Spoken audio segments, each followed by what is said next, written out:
Is gasoline flammable? You'll find out after this. 4, 3, 2. Hey, we made something blow up. We made something blow up.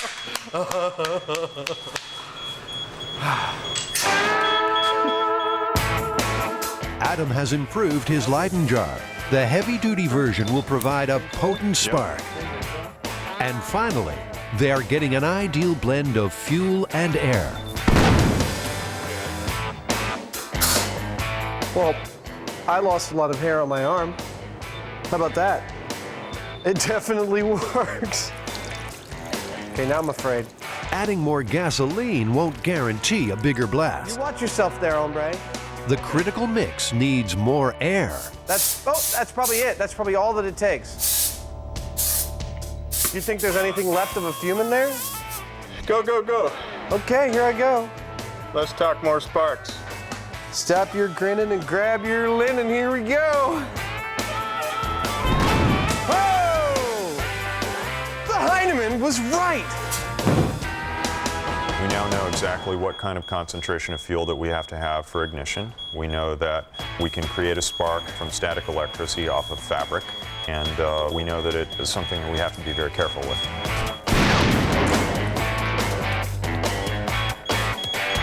I'm fine. Am I missing an eyebrow? I am missing an eyebrow, aren't I? You lost a lot of air up there. You're kidding me. No. You're all right. It's not gonna. It won't look weird after a day or two. I think it took him about 5 seconds to worry about whether he's going to look funny for his date. I have a date tomorrow. Is it survival more important or sex? All in the name of science. Okay, that was probably one of the stupidest things I've ever done. No problem now with the static spark. The mix is right and ignition comes easily. But what about the cell phone? Will it prove to be the cause of gas station fires? Nada. Niente. Second call. No explosion. So Bob, have you heard of this myth regarding exploding a gas station by using a cell phone? Not only did I hear of it, I'm quoted in the myth that says, Mr. Rinkus says, don't use cell phones. They can cause fire at the pump. That email's gone around, and people take that literally because they are believing everything they see in emails, unfortunately. After researching hundreds of gas station fires, Bob Rinkus of the Petroleum Equipment Institute says cell phones are in the clear. Pure and simple, we don't have any accidents involving a cell phone at a service station. It just doesn't happen. But a dramatic fire department demonstration clearly shows what can happen when static is involved. People who re-enter the car during refueling face the biggest risk. They're typically younger people, because older people will go like this to get out of their car. And when they do that, they discharge.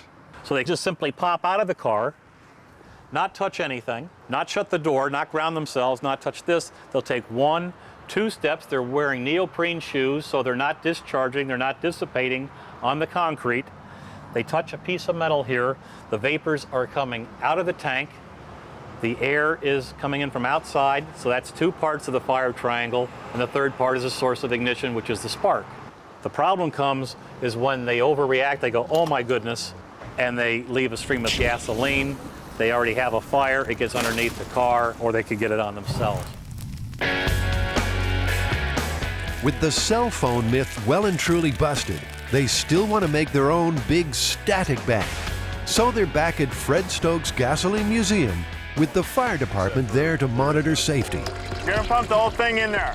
It's make or break time. So today the guys are using a much higher concentration of gas in a much finer spray. Okay, that's it. All right, here we go. Watching for spark.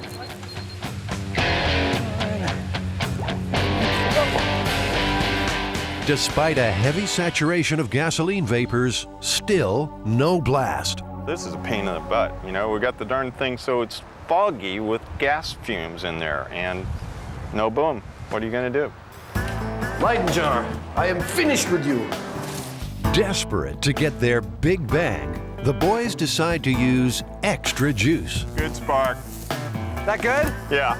We're using a spark that's actually a smaller spark in terms of the kilovolts, but it's longer. We're using neon transformer to generate it, but it lasts as long as we want. So I feel totally confident we're going to get the concussive boom that we want right now. Okay, Adam, let's get ready. Come on, okay, here we go. Stand by. I feel like something's gonna happen this time. In 3, 2, 1.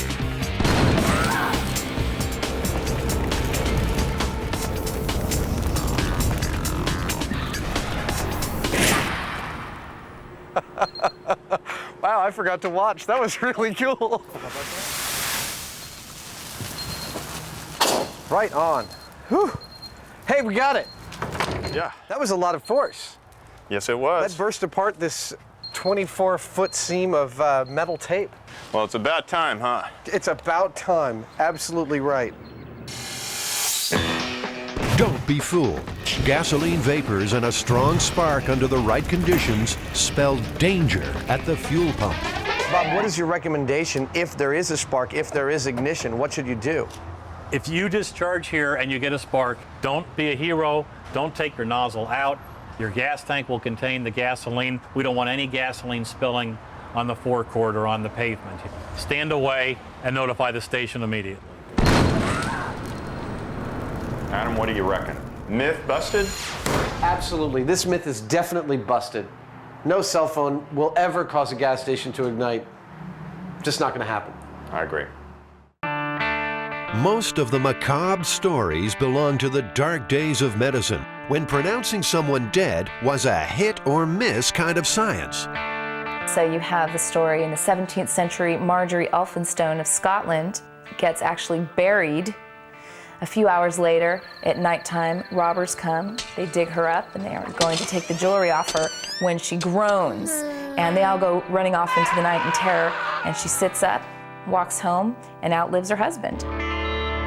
Modern medicine avoids uncertainties of the old days by using 5 different factors to pronounce someone officially dead. Well, the first thing that we would do is to induce some significant stimuli to see if there's any neurological response. And the way many of us do that is we take something scientific like a car key and we push very hard on the thumb to induce pain. Then we check for a pupillary response, usually using a pen light, and see if the pupils react. Then we would take our stethoscope and we would listen for a heartbeat, and usually while listening we also check for a pulse.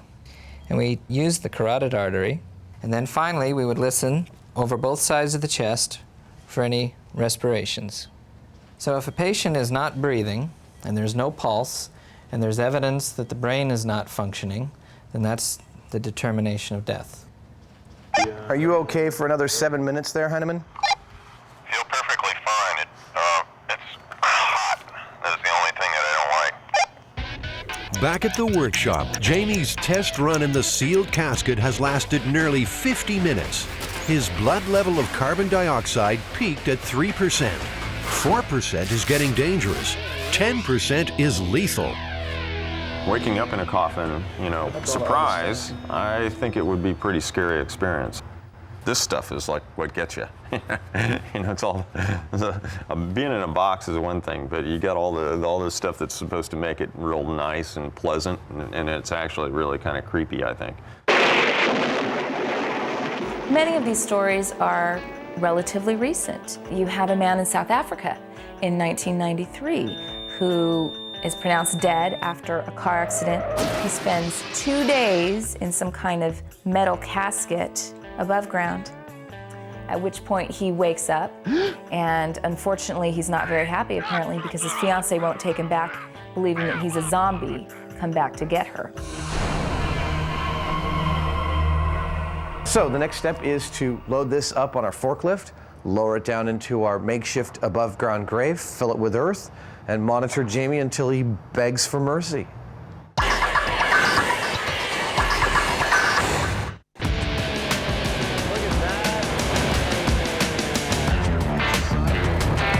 The MythBusters are about to defy nature in an attempt to bury Jamie alive. How you doing? Hey, what the hell are we supposed to do with all this dirt? So buried alive, huh? Buried alive. You ever heard about anyone being buried alive? Well, I've heard of them. You know, I've seen movies, but I've never really actually seen it happen. Yeah. Stop. I'm a little apprehensive at the moment. I'm hoping that the box won't collapse, but I think it'll be all right.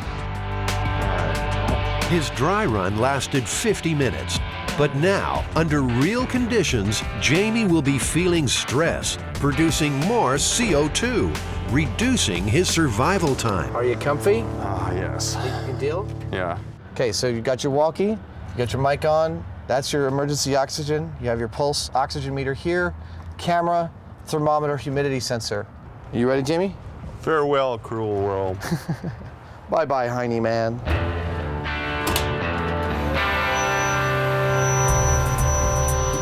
With Jamie laid out in his casket, Adam gently lowers him into the chamber. Watch yourself, it's gonna go down. He's about to undergo a rare ordeal.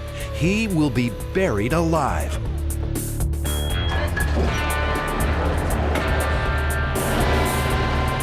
To match a burial as closely as possible, Jamie's temporary grave will be covered with several tons of earth. I got a fair amount of dirt in here, and it actually crushed the container a little bit. Roger that. Are you nervous about it? Over. No, I think I'm fine. It definitely had an effect on the casket, though. Loading earth on the steel casket is a calculated risk. It's up to Jamie to make the call. Well, all I got to say is be gentle on those dumps, because I'm worried about the lid slipping off of its sides or something like that. Jamie, would you like me to come in and check the lid out? Over. You're not going to be able to tell anything more than I can at this point. I'd say just keep going. I wish I had a light in here. He's a trooper, man, I'll tell you. Oxygen levels? Oxygen, he's at 98%. The medics are watching his vital signs closely. Any indication of acute stress, and he will be exhumed. I imagine my heart's beating a little faster than it was on the test, over. You'd be correct about that. It's at 95 right now, buddy. You are almost officially completely covered now, Jamie. The casket is getting so warped from the pressure that it's popped up the corners a little bit. Suddenly, the major worry is the very real possibility of Jamie being crushed inside the metal box. This thing's really starting to creak, and it's feeling like it's changing its shape. They decide to halt the Bobcat. They hope the casket can withstand the force pressing from The thing above. is buckling and changing shape on him. Truly. That's the last one we're doing. Because it's, I can feel it coming in. You want out? You want out? Roger that. We're going to get you out. Pull that back. Oh, wow. Hey, Will? Yeah, it buckled. Here we go. Just ahead. Hey, Jamie. Hey. Here he is. And he's still alive. Did it do anything, or is that all my imagination? No, it didn't. Oh, it definitely was coming out. crushing it in. It's just sitting there going.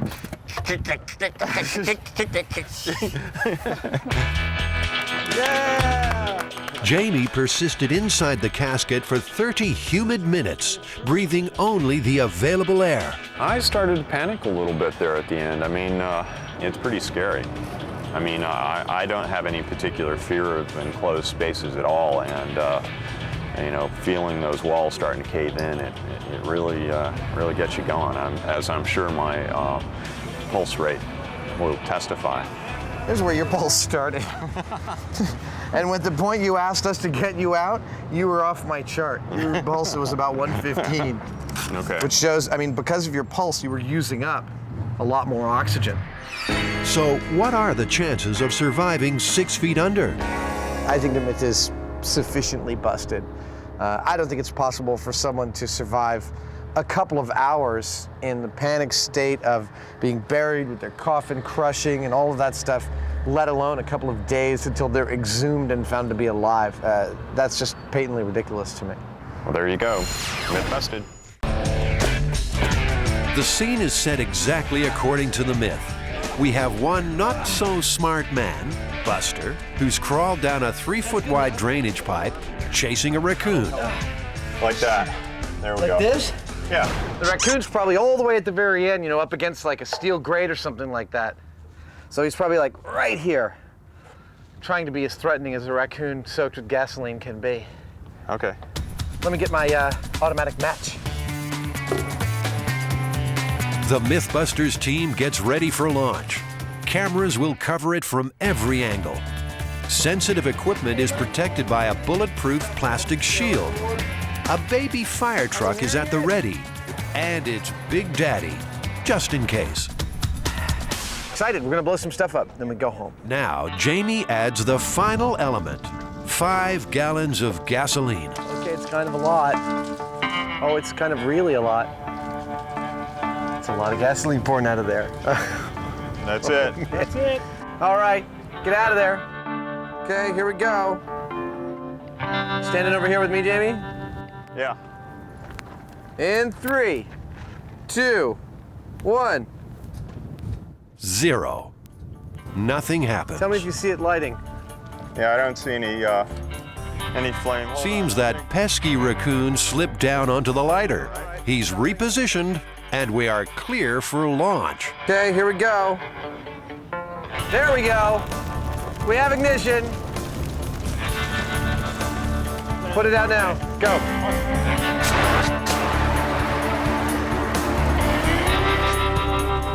Well, that wasn't nothing at all. Nope. That was like a little campfire. Well, it probably would have set the whole tube on fire after a while. It singed the heck out of our raccoon. Let's see how our raccoon did. That's one piping hot toy raccoon, all right, but not much else, and certainly not enough to satisfy the destructive desires of these 2 strange men. The myth is in fact busted. But there's always 2 parts to a MythBusters story. There's replicating the myth, and then there's duplicating the result. And we replicated the myth, we got nothing. Now it's time to see what it takes to launch him out of that tube. In the world of weaponry, a sabot is used when a specialized bullet or projectile is too small for the barrel of a gun. The sabot fits around the bullet to seal the chamber, so the blast from the gunpowder can send it firing out of the barrel. It's hard enough remembering how to say sabot. Now, Jamie has to work out what to make one from. That's about 2 feet, so darn, that tube's big. It's gonna make me work. Oh, Jamie, that's beautiful. Easy as pie. But, usually things don't work this easy. 35, geez, you're within a 1/4 inch. Yeah, seems like it should be perfect. So without this thing, gases would just go past the dummy and not propel him. With it, it blocks the chamber, and hopefully it will carry the dummy with it out of the barrel. The sabot will fall away in its 4 parts as we've designed it, and the dummy will continue on his trajectory. Let's hope the plan stays on target, because back on the firing range, we are now working with dangerous explosives. Second circuit, just to the end of the tube here, and then if we have a problem with the first circuit, we'll just tie into this. Sounds good. So I'll tie this on and throw it on? We want to fire a 180-pound projectile 200 feet. So, how much gunpowder will we need? Well, in World War II, the guns of the mighty U.S. battleship Missouri used 660 pounds of explosive powder to launch 2,700-pound projectiles with a range of up to 23 miles. There are no records of raccoons being present on the USS Missouri. Back up on the backup. Preparing to launch. John McLeod normally creates pyrotechnics for Hollywood films. Today, he's cooking up a different kind of blockbuster. We're using 10 1-pound cans of the GoX black powder. That should give us a pretty good bang. Buster is locked in the sabot and loaded into the pipe. Okay. Oh, yeah. Oh, baby. Okay, we need a little more push here. All right, here we go. Okay, ready? That's good, right? Well, that's tight, huh? That's pretty good. Cue the bomb. So that's the 10-pounder, isn't it? It's a 10-pounder. Don't look like much. Not until it goes off. The local geese are heading south to safety. You think they can tell we're about to blow something up? John will use an electric detonator to ignite the powder. With the wiring all checked, it's time to seal the end of the pipe. Look at that, that's perfect. All right, I'm gonna bury it. The pipe must be plugged to direct the force from the blast towards Buster and send him out the other end of the tube. Will it work? That's in the lap of the gunpowder gods. I think if any, the worst thing that could happen was it would rupture the back end of the tube and maybe shoot dirt and sand and possibly little rocks. It's also, I'd say 50% likely that it stays back there in the tube and the whole thing just blows up. That's totally acceptable to me as well. The whole damn thing could blow up for all we know, but our best shot is that it's going to come out of there and it's going to come out really fast and it's going to look really cool. Jamie is so confident, he's parking Buster's wheelchair right where he thinks he'll land. Jamie, you hoping to catch him? Yeah. All right, that's about the most optimistic thing I've ever heard. If you catch him, I'll give you $100. Okay, let's put this Big Bang Theory into practice. You got some, you want to put some protection on there? I think I'm all right. He thinks he's all right. Firing in 3, 2, 1.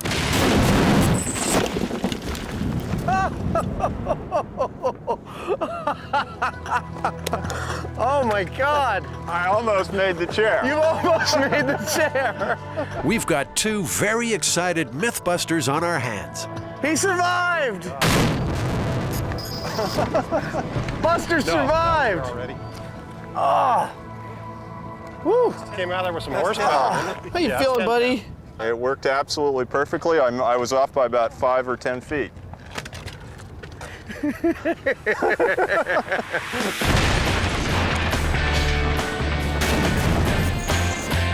Buster heroically executed a textbook superhero-style exit from the cannon.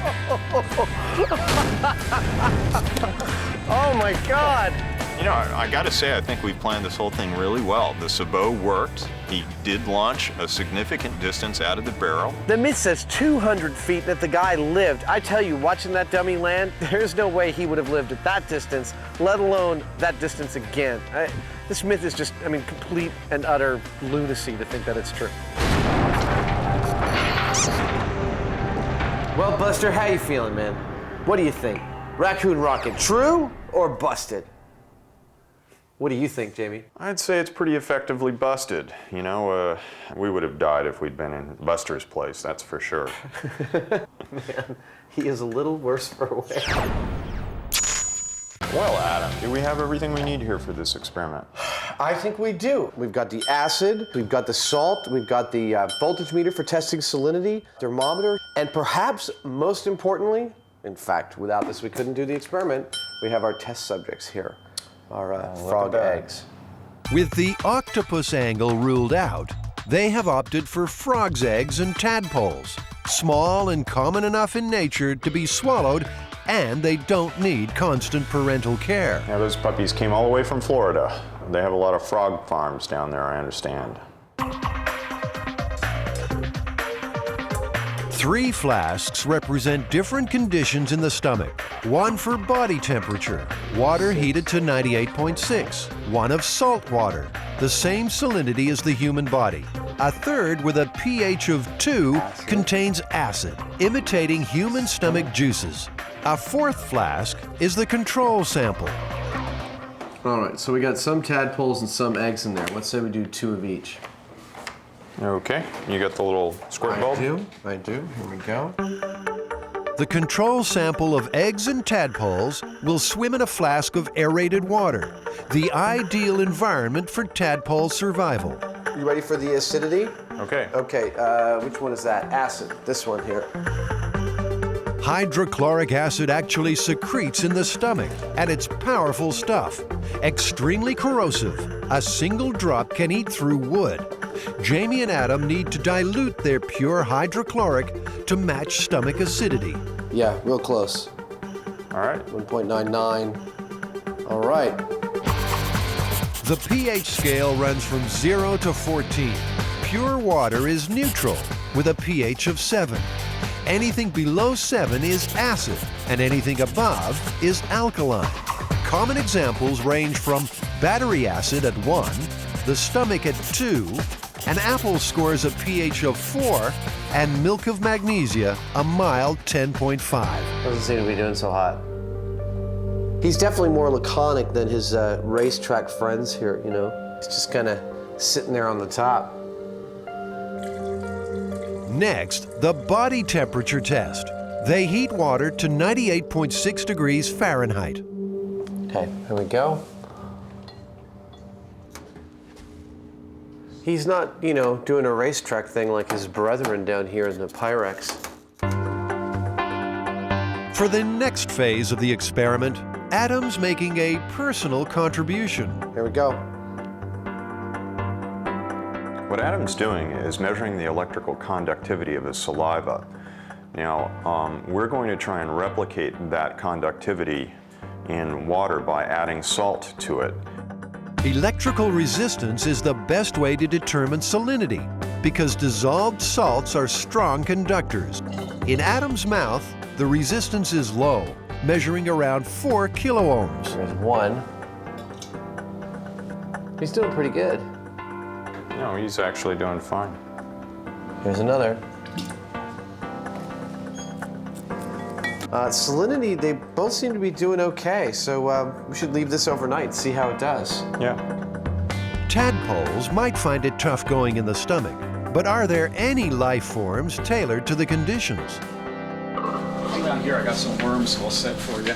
If anyone knows about creatures surviving in the human stomach, it's Dr. Jim McCarroll from the University of California at San Francisco. As a professor of pathology, he's heard all the stories. Why would it not be possible for a thing like an octopus or a snake to grow and develop in your body? The acid in your stomach is there to dissolve meat and other food materials, and any type of living organism that doesn't have a way to protect itself against that is going to just wind up as digested food. So are there creatures that do have that type of protection that can make it through the acid in the stomach? Oh, most certainly. Tapeworms, for example, which are a type of parasite that you get from eating undercooked pork or beef. Also, certain types of roundworms, where in this case it's the egg of the worm that makes it through and then hatches in your intestine. And in both of those cases, the reason that they can actually make it through the gastric acid is that they're coated with a very hard shell. It's called a cuticle, and it's about as hard as your fingernail. So by having this, basically this armor on its surface, these worms can make it through the gastric acid, get into the small intestine, and basically live in paradise because they have as much food as they want to eat. In the United States, between 1900 and 1920, tapeworms were being advertised for weight loss. Each segment of the worm was sold individually with claims like no ill effects and easily swallowed. Today, worldwide, about 1 billion people are infected with parasitic worms, particularly in tropical regions. You know, with things this big and this prevalent, it's not surprising that a lot of stories probably evolved because people were seeing these things in their environment all the time, and they probably attained mythical proportions. When you look at these, the leap to an octopus doesn't seem like that great a leap. Sure, I mean, and imagine these all bunched together. You know, it would be like a Medusa head. Mm-hmm. And they'd often be passed by a child that way, so you actually would see something that looks like a Medusa head lying in the crib. That must be it. What do you think? I think no pasta for lunch. All right, Jamie, it's been 3 days. How are our frogs doing? Well, most of them are still alive. You know, the control group is great. They're happy little tadpoles swimming way in there. They look even bigger than they were a couple days ago. I believe they have grown a little bit. And the salt water seems to be fine with them. Yeah, they're you know, still going. They're doing just as well as a control group, actually. What were the killers? The real killers were the acid and the high temperature. Well, that killed them each in like 10 or 15 minutes, didn't it? Pretty much, yeah. I want to see a taxi flip. You know, we came all the way down here where they've got a plethora, a congerie of planes, and, you know, we can't get one started up. And there's so many bazillion different reasons why we can't get one started up. It would boggle your mind if I explained even 5 of them. But the show must go on. and the MythBusters are moving to Plan B. Plan B, I believe, involves a separate engine without an airplane that we can hire to be brought to where our car is, and that'll do the job. They're going to bring in 2 jet engines to be operated off stands. It won't make Adam feel better, but the fact he found this story on the internet really doesn't mean it actually happened. I can't tell anymore whether a newspaper story online is true or false. It's really just impossible because a lot of the internet legends appear as news items. And newspapers often pick up urban legends and repeat them as news.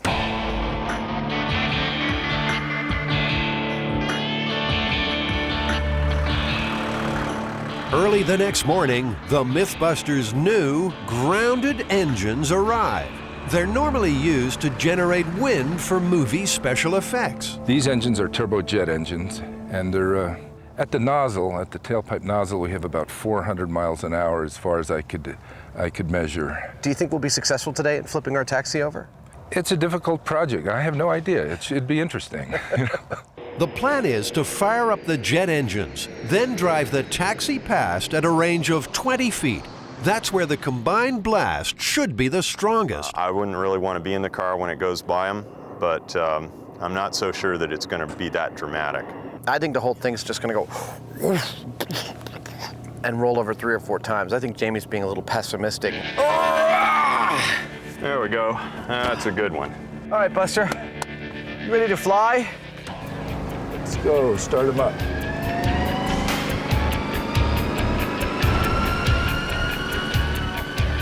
They might be smaller than a 737, but these jet engines still pack a punch. A combined output of about 7,000 pounds per square inch. Now, like the Myth, the cab will take its chances running the gauntlet through the jet wash.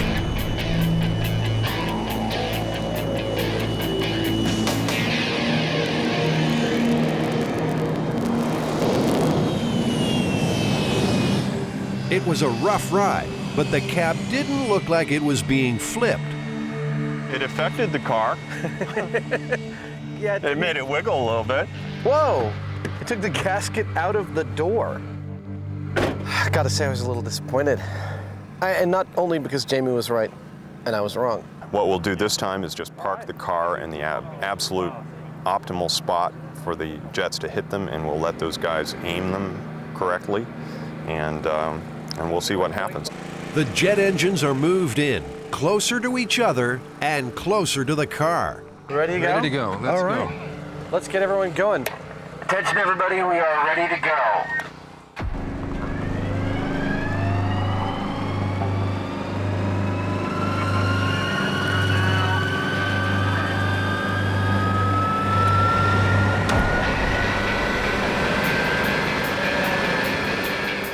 If the near side rises just enough, the blast will bounce under the car and flip it.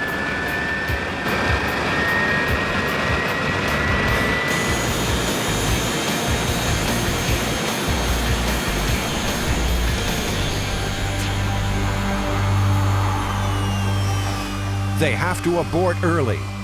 This is a working airport, and debris is flying all over the runway. First, the taxi sign, then the front fender. The back fender and the mirrors were taking off next. You know, that was cool and that sucked all at the same time. That was really cool and that really sucked. And here's an unexpected development. That's a hot car. Yeah, it was smoking. Well, The blast from the jet engines has heated the car up. There's every possibility that we could set the car on fire. That got it really hot. The whole car was starting to smoke. In fact, that was more likely than they realized. The fuel lines have been torn out too. Adam does not want to play with fire. That looks like gas. Feel you guys. Jamie, Yeah. we should get this off the runway. I'm disinclined to proceed when we've got a leaking fuel tank and we're pointing flaming jets at this car, but we're gonna try and siphon it out. While the tank is being emptied, the jet engines are being moved to a safer position for one last try. Nicely done, Jamie. Is that good? Keep going, keep going. And a few modifications are made to help the taxi on its way. We're just trying to get this car to flip. We know it can flip. We're just trying to help it along. We've let the tires out on one side. We put it on a little bit of a slope. We are jacking up the side that faces the wind, and we should get a rolling cab. If this doesn't work, it's safe to say it never will with these engines. The meter is running, and time is nearly up for this myth.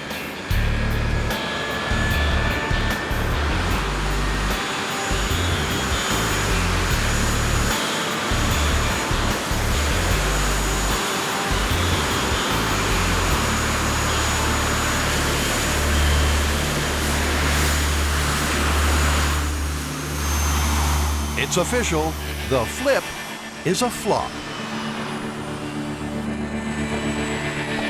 I think this is a first for us. It's a MythBusters failure. It's we're unable, through reasons of technology and, well, insurance brokers, to make it happen. What do we say here? Do we say that the MythBusters are busted? Well, you know, we just couldn't afford the right jet, is what it amounts to. Wah, wah, wah. Let's call that a day. But it's not quite a day. Turns out this one really is true. In January 2002, Rio de Janeiro TV News captured the aftermath. A taxi did indeed drive along an airport access road at the wrong time, and a revved-up 737 blew the car 75 feet, injuring the driver. And the MythBusters thought they had a bad day.